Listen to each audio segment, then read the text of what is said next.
Good morning दोस्तों, how are you? कैसे हैं? आई होप, आशा करते अच्छे होंगे। स्वागत है आपका अपने यूट्यूब चैनल सत्येंद्र क्लासेस में। जैसा कि आपको फिलहाल में मालूम है कि हम इस समय आपको पढ़ा रहे हैं चक्रवृद्धि ब्याज कंपाउंड इंटरेस्ट पढ़ा रहे हैं, जिसकी 3-4 क्लास हो चुकी हैं। ये आज उसकी नेक्स्ट क्लास है। कैसा लगता है पढ़ के? आपको कैसा महसूस करते हैं? कमेंट्स करके बताइएगा। इसका पहला क्वेश्चन देखते हैं आज, टाइम को वेस्ट ना करते हुए देखते हैं आज इसका पहला क्वेश्चन। ठीक है, चलिए देखते हैं। कोई प्रॉब्लम हो किसी भी क्वेश्चन में तो आप इस नंबर पर कांटेक्ट कर सकते हैं। हम आपको बार बार अपना नंबर दे रहे हैं, ठीक है। अगर कभी भी कोई भी प्रॉब्लम हो तो कांटेक्ट कर सकते हैं, ठीक है। हाँ, चलिए देखते हैं क्वेश्चन को। लिखा है 7,000 रुपया पर 7% वार्षिक दर से प्राप्त 2 वर्षों में साधारण ब्याज तथा चक्रवृद्धि ब्याज का अंतर क्या होगा। ठीक है, अंतर पूछा, क्या होगा। अंतर के क्वेश्चन, डिफरेंस के क्वेश्चन अक्सर एग्जाम्स में पूछे जाते हैं, ठीक है। तो कैसे सॉल्व करते हैं? फार्मूला से लोग सॉल्व करते हैं, और भी तरीका होते हैं, ठीक है। चलिए हम बता रहे हैं आपको, ठीक है। देखते हैं कैसे सॉल्व करते हैं। इसके हम 2 तरीके बता रहे हैं, जो तरीका अच्छा लगे वही एक्सेप्ट कर लीजिएगा। देखिए, मूलधन कितना है? 7,000 रुपया है, ठीक है। चलो ये मान लेते, इधर हम लिख देते हैं SI, इधर लिख देते हैं CI, ठीक है। SI और CI यानी कि साधारण ब्याज और चक्रवृद्धि ब्याज, कंपाउंड इंटरेस्ट, ठीक है। 7,000 रुपया है, समय कितना है? 2 वर्ष है। हमने लिख दिया 2 वर्ष, ये लिख दिया 2 वर्ष।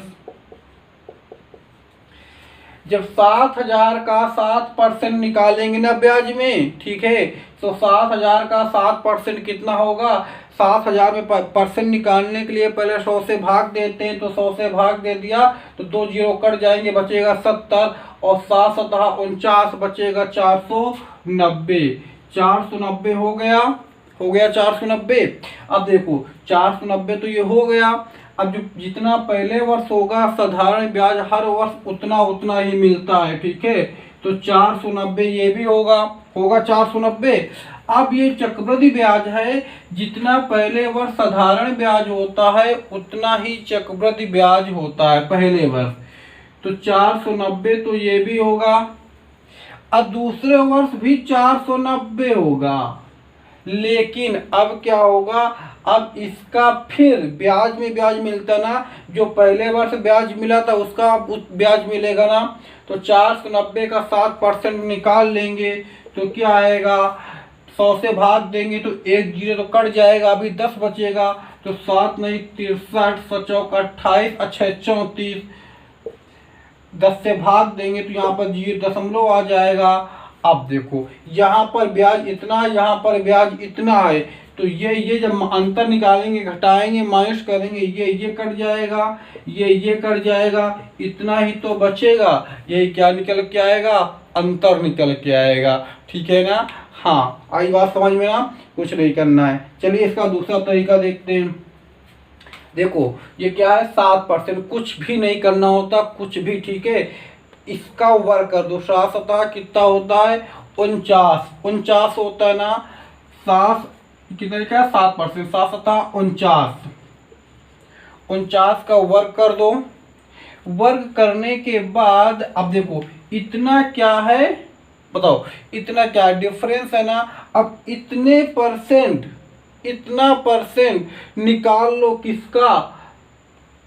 7,000 का, ठीक है। अब देखो पहले क्या करेंगे, जब इसका इतना परसेंट निकालेंगे तो जैसे कि मान लो 7% लिखा है। अगर 7% इसलिए कि दूसरे वर्ष जो ब्याज पर ब्याज मिलता है, ठीक है, तो 7 पर भी 7% मिलेगा ना। तो 7 का जब 7% निकालेंगे तो कितना आएगा? 0.49, ठीक है। अब 0.49% निकाल लो 7,000 का। ये वाली बात समझ में आई ना, कि दूसरे वर्ष 7 पर 7% मिलेगा, तो 0.49% निकाल लो 7,000 का डायरेक्ट। तो निकाल लो ऐसे करके जीरो से जीरो कट जाएंगे, 7 नहीं 63 7 28 6 34 और 2 अंक, एक जीरो ये रख दिया, 2 अंकों के बाद दशमलव आ गया आपका 34.3 या 34.30, वही आंसर मिल गया। कुछ नहीं करना होता है, उसका स्क्वायर कर दो, ठीक है। उसका स्क्वायर करने के बाद 100 से डिवाइड भी कैसे कर सकते हो, तभी पॉइंट आ जाएगा, फिर उसका उतना परसेंट निकाल लो, कुछ नहीं करना, ठीक है। चलिए देखते हैं अगला क्वेश्चन।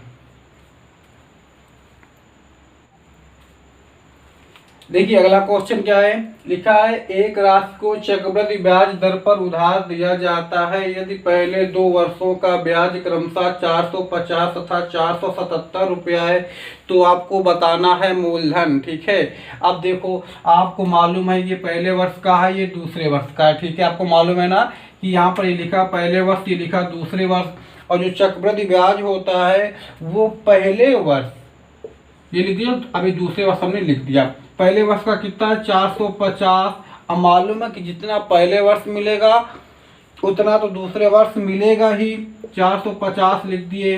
अब जब 450 लिख दिए और यहाँ पर है कितना दूसरे वर्ष में 477, यानी कि अभी कितना है कम 27, तो लिख दिया 27, यानी कि दूसरे वर्ष का हो गया या पहले वर्ष का हो गया। अब देखो पहले वर्ष ये दूसरे वर्ष और पहले वर्ष से कितना ज़्यादा 27 है, जो 27 मिला होगा इसी पर तो मिला होगा, तो 27 इसका कितना परसेंट है देख लेते, ठीक है। ये देखो हमने देख लिया, रेट से रेट निकल आएगी ना, ठीक है। तो जीरो से जीरो कट गए, 9 5 से काट दो, 15 45 5 20 100, ठीक है, और 9 त्रिक 27 और 20 23 60, सही किए ना, कहीं पे गलती तो नहीं हुई भाई, नहीं सॉरी एक सेकेंड, देखो 27/450 गुणे 100, जीरो से जीरो कट गया, 15 45 5 दूनी 10 9 त्रिक 27 2 तिहाई 6, रेट कितनी आ गई आपकी 6%, और जो 6% रेट आई है यही रेट पर तो इतना मूलधन पर इतना ब्याज मिला होगा, तो हम 6% के बराबर इतना कर सकते ना, है ना, 6% के बराबर इतना कर सकते ना, क्योंकि रेट यही होगी और इतना ब्याज मिला होगा मूलधन पर, ठीक है। तो देख लेते हैं, तो 6% बराबर 450 हमने कर दिया, तो 1% बराबर हो जाएगा 450/6, है ना। और जब इधर से परसेंट हटाएंगे तो क्या करेंगे, 100 से मल्टीपल कर देते हैं, कर दो इसको, 3 से काट दो, 3 दूनी 6, यहाँ पे आ जाएगा 150, यहाँ पे कर दो, 2 पंचे 10 15 पचे 75, आपका कितना आ गया मूलधन 7500 रुपया, ठीक है, समझ लीजिएगा। देखते हैं अगला क्वेश्चन।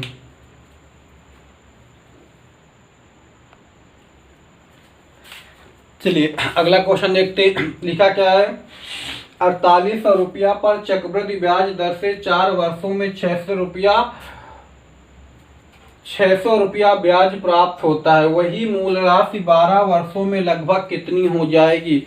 बताना है कि 4800 रुपया था, 4 वर्षों में इतना ब्याज मिला 600, तो 12 वर्षों में कितनी हो जाएगी टोटल ब्याज और मूलधन मिला करके, ठीक है। अगर हमको 12 वर्षों का ब्याज मालूम चल जाएगा तो इसमें हम जोड़ देंगे, ठीक है। चलो वो ना करके हम अलग तरीके से देखते हैं, ठीक है। अब देखो समझना, 600 रुपया ब्याज है, 4800 रुपया मूलधन है, ठीक है। 4800 रुपया मूलधन है, 600 रुपया आपका ब्याज है, कुल जो मिश्रधन होगा अमाउंट होगी वो कितनी हो जाएगी 5400 रुपया, ठीक है। 5400 रुपया जरा देखते हैं कि 4 वर्षों में कितने गुना होती है, जो गुना वाले सवाल होते हैं उस तरीके से कर रहे हैं, ठीक है। 4 वर्ष में कितने गुना हो जाती है, तो जो 48 तो था 600 हो गया, 600 मिल गया ब्याज, तो कितनी हो गई 5400, तो 5400 है वो 4800 का कितने गुना, ये तो कहते हैं जो मूलधन का मिश्रधन हो जाता ना इतने, जैसे कहा करते हैं कि 3 वर्ष में ये अपनी राशि का इतने गुना हो जाती है। तो 4800 रुपया पहले था, 600 रुपया ब्याज दिए तो 5400 हो गया, तो 5400 4800 का कितने गुना है, 5400 4800 का कितने गुना है, जीरो से जीरो काट दो, 6 8 48 6 का 54 कितने गुना है 9/8 गुना। अब देखो 4 वर्ष में हो जाती है, 4 वर्ष में कितनी हो जाती है 8 9/8 गुना, फिर 4 वर्ष में हो जाएगी 4 वर्ष में फिर 9/8 गुना, फिर 4 वर्ष में 9/8 गुना हो जाएगी ना, 4 4 8 4 12, 12 वर्ष में 9/8 9/8 9/8 हो गया है ना। अब देखो ये क्या है, ये मूलधन है ये वाला, ये क्या है, ये मिश्रधन है ना, मिश्रधन, ठीक है ना। तो 8 8 64 8 512, ठीक है। मूलधन कितना हो गया 512। अब ब्याज 9, मिश्रधन 9 9 81 नहीं 729, और मिश्रधन कितना हो गया आपका 729। ये क्या है, ये मूलधन है, ये क्या है, ये अमाउंट है। और ये मूलधन यहाँ पर इतना, यहाँ पर कितना 4800, दोनों को बराबर कर दो, ठीक है। तो 512 इज इक्वल 4800, तो 1 इज इक्वल 4800 अपान 512। अब कितना निकालना है 729, साल कर लो, आंसर मिल जाएगा। काट दो इसको, 8 से काट दो, जब 8 से काटेंगे तो आ जाएगा 64, और ये हो जाएगा आपका 600, ठीक है। अच्छा 48 600। अभी किससे कटा, इसको चलो फिर काट देते 8 से, 8 8 64, 8 7 56, और हो जाएगा कितना 40, 8 5 40, 75। अब साल को लीजिएगा 75 गुणे 729/8 साल को लीजिएगा, आंसर मिल जाएगा। बात तरीका समझ में आया ना। हाँ पहले देख लेते हैं कि जो मिश्रधन है मूलधन का कितने गुना है, इसी प्रकार गुणे वाले सवाल के तरीके कर लेते, बड़ा इजीली हो जाता है, ठीक है। चलिए देखते हैं अगला क्वेश्चन।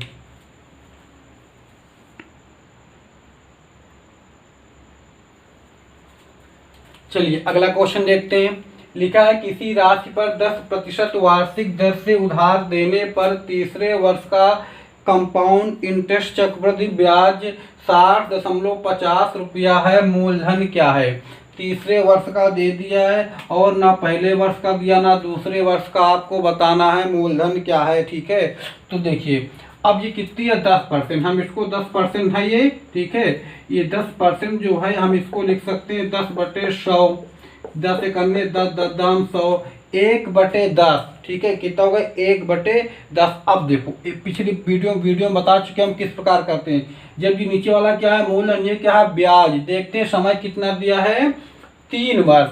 जब 3 वर्ष दिया है, मूलधन हमको नहीं मालूम है, तो इसका कर दो क्यूब, इसका मूलधन, इसका 10 का मूलधन तो है, इसका कर दो क्यूब। अगर यहाँ पर होता 2 वर्ष होते तो इसका करते वर्ग, जब इसका जब क्यूब करेंगे तो हो जाएगा 1000। हमने मूलधन मान लिया 1000, है ना। जब 1000 मान लिया, अब जब इसी पर तो 10% की दर से ब्याज मिलेगा, तो 1000 का 10% कितना हो जाएगा, पहले वर्ष 100 रुपया, दूसरे वर्ष 100 रुपया, और दूसरे वर्ष इसका भी 10% मिलेगा, तो कितना हो जाएगा 10, और तीसरे वर्ष 100 तो मिलेगा ही, इसका 10%, इसका 10%, और इसका 10%, 1, ठीक है। अब तीसरे वर्ष का कुल ब्याज कितना हो गया 121, और यहाँ पर ब्याज कितना है 60.50, तो दोनों आपस में क्या हो गए बराबर हो गए, ठीक है। तो 1 इज इक्वल हो जाएगा 60.50/121 गुणे, हमने मूलधन कितना माना था 1000 से गुणा कर दो, ठीक है। अब देखो ये दशमलव हटाएंगे तो 2 जीरो इधर से कट जाएंगे, ठीक है। 1 जीरो यहाँ पर ये वाला लग जाएगा, इसका काम खत्म अब, ठीक है। अब काट दो 11 से, 11 11 में 121, 11 5 55, 11 5 55 हो गया, ठीक है। फिर 11 से काट दो, 11 5 55, आपका कितना मूलधन आ गया 5 रुपए। आई ना बात समझ में, ठीक है। चलिए समझिएगा, अगला क्वेश्चन देखते हैं।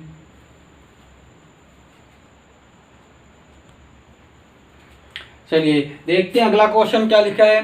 अगला क्वेश्चन है किसी राशि पर 3 वर्षों का साधारण ब्याज 270 तथा चक्रवृद्धि ब्याज 210 रुपया है, आपको बताना है वार्षिक दर क्या है। देखो साधारण ब्याज 3 वर्षों का कितना है 270 रुपया, 3 वर्षों का, ठीक है। 3 वर्षों का साधारण ब्याज कितना है 270, ठीक है। ये क्या है साधारण ब्याज, और आपको मालूम है कि साधारण ब्याज प्रत्येक वर्ष बराबर बराबर मिलता है, तो इसको 3 भागों में बांट दो ना बराबर बराबर, तो कितना आ जाएगा 90 90 आ जाएगा कि नहीं 3 भागों में, है ना। 3 वर्षों में 90 90, प्रत्येक वर्ष 90 रुपया। और जो सियाई है पहले वर्ष दूसरे वर्ष, क्योंकि यहाँ पर जो तथा यहाँ पर होगा 2 वर्ष का, ठीक है, तथा 2 वर्ष का चक्रवृद्धि ब्याज, ठीक है। तथा 2 वर्ष का चक्रवृद्धि ब्याज कितना है, 210 रुपया है। तो पहले वर्ष 90 मिलेगा, क्योंकि जो पहले वर्ष साधारण ब्याज मिलता है उतना ही पहले वर्ष का चक्रवृद्धि ब्याज मिलता है, 90 लिख दिया। दूसरे वर्ष 90 तो फिर मिलेगा 90 ना, और लाना कितना, 210। अभी 90 90 180, और यहाँ पर कितना होगा, 30 मिलेगा ना, 30, तभी तो यहाँ पर हो जाएगा कुल 210। ठीक है, अब जो 30 मिला है दूसरे वर्ष ज़्यादा मिला, ये कहाँ से मिला, इससे मिला, ब्याज से ब्याज मिला है। तो ये इसका कितना परसेंट है, 30 90 का कितना परसेंट है, साल कर लो। 0 से 0 कट गया, 3 त्रिक को 9, इसको साल कर लो, आ जाएगा 33 से 1/3%। आंसर हो गया। ठीक है, देखते हैं अगला क्वेश्चन।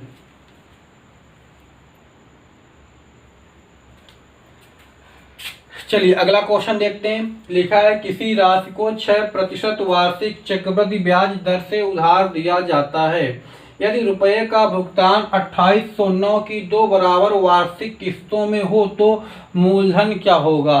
ठीक है, ये किस्त वाले सवाल अक्सर एग्जाम में परेशान करते हैं। ठीक है, देखो रेट कितनी है, 6%। ठीक है, 6% को हम क्या लिख सकते हैं, 6% को हम लिख सकते हैं 6/100। 2 तिहाई 6, 2 पंचे 10, क्या हो गया, 3/50। 3 क्या है ब्याज, 50 क्या है मूलधन। ठीक है, मूलधन कितना है, 50। अब मिश्रधन यानी जब किस्त देंगे तो ब्याज जुड़ करके होता ना किस्त में, तो 50 3 53। ठीक है, आपकी जो किस्त हो जाए कितनी हो जाएगी, 53 की पहले वर्ष। दूसरे वर्ष क्या होगा, उसका स्क्वायर कर दो, तो 53 का स्क्वायर कितना होता है, 2809। ठीक है, अब 50 का स्क्वायर कितना होता है, 2500। अब यहाँ पर 2809, यहाँ पर 53, लेकिन यहाँ पे कह रहा था कि बराबर वार्षिक किस्त हूँ, तो इसको भी 2809 बनाने के लिए क्या करना पड़ेगा, 53 से गुणा करना पड़ेगा। ठीक है, जब 53 से इधर गुणा किए तो 53 से इधर भी गुणा करना पड़ेगा, नहीं तो ये नाराज हो जाएगा। ठीक है, कहेगा हमारे साथ भेदभाव कर रहे हैं। ठीक है, 53 से इधर गुणा कर दो तो 50 5 3 15 50 25 1 2650। ये 2650 मूलधन, ये 2500 मूलधन ही तो पूछा था। दोनों को ऐड कर दो तो कितना हो जाएगा, 26 25 51 और 50 कितना हो गया, 5150 मिल गया मूलधन। क्या था, कितने कम से सॉल्व करने में तुमको समझाने में टाइम लगता है, मुश्किल से 5-6 सेकंड में सॉल्व हो जाता, कुछ भी तो नहीं करना था। ठीक है, are you getting my point. ठीक है, बात समझ में आ रही है ना हम क्या कह रहे हैं। ठीक है, चलिए फिर आज के लिए इतना ही, मिलते हैं नेक्स्ट क्लास में।